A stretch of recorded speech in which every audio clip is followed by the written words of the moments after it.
સુરતના પીપલોદ વિસ્તારમાં સવારના સમયે મોર્નિંગ વોક કરીને ઘરે પરત ફરી રહેલા 60 વર્ષીય ખેડૂત નરેશ કોન્ટ્રાક્ટર પર 3 બુકાનીધારી શખ્સોએ હુમલો કર્યો હતો તો જમીન વિવાદને લઈને હુમલો થયો હોવાની ચર્ચા વચ્ચે ઉમરા પોલીસે ગુનો નોંધી તપાસ શરૂ કરી છે।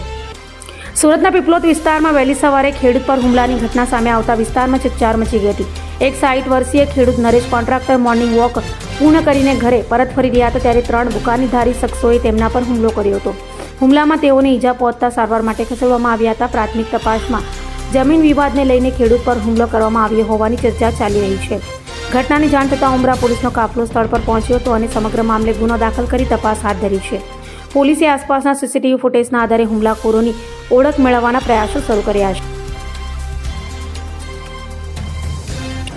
અભય થઈને નિષ્પક્ષતાથી નિરપેક્ષ રીતે વાસ્તવિકતાનો અરીસો રૂપી સચોટ માહિતી લાવતો સત્યની સાથે અભય ટાઈમ્સ।